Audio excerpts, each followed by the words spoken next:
গত 3 দিন আগে মমতা বন্দ্যোপাধ্যায় ঘোষণা করেছে তার কালীঘাটের দলীয় কার্যালয় থেকে। সেখানে দিদি 10 প্রতিজ্ঞার কথা বলেছে।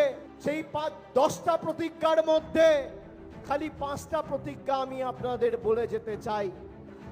আমাদের প্রথম প্রতিজ্ঞা যে মমতা বন্দ্যোপাধ্যায় সরকার বাংলার 2,40,00,000 মায়েদের কথা দিয়েছে, যতদিন আমরা থাকবো আজীবন আপনি লক্ষ্মীর ভান্ডার পাবেন, কেউ বন্ধ করতে পারবে না। আমাদের দ্বিতীয় প্রতিজ্ঞা, বাংলায় যত গরিব মানুষ রয়েছে যাদের মাথার উপর ছাদ নেই, পাকা বাড়ির প্রয়োজন রয়েছে, আগামী 5 বছরের মধ্যে সবাইকে পাকা ঘরের ব্যবস্থা আমাদের মামাটি মানুষের সরকার করে দেবে, কেন্দ্র টাকা দিক আর না দিক। তৃতীয় প্রতিজ্ঞা, গ্রামীণ হাসপাতাল নিয়ে যাদের অভিযোগ ছিল আপনারা শুনে রাখুন, শুনলে খুশি হবেন। মমতা বন্দ্যোপাধ্যায় দুয়ারে চিকিৎসার কথা বলেছে।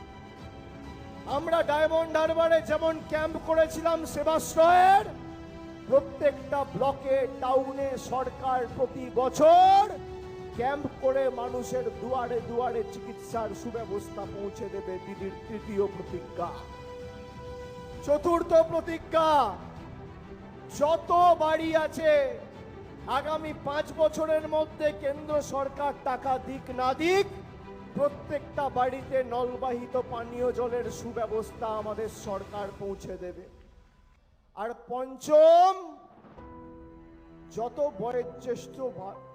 বয়স্ক প্রবীণ নাগরিকেরা আছেন যারা বার্ধক্য ভাতার জন্য অ্যাপ্লিকেশন করেছেন, আমাদের সরকার ক্ষমতায় আসার পর 5 বছরের মধ্যে কেন্দ্র দিক আর না দিক সবাইকে বার্ধক্য ভাতা দেবে। এই হচ্ছে মমতা ব্যানার্জির অঙ্গীকার এবং প্রতিজ্ঞা।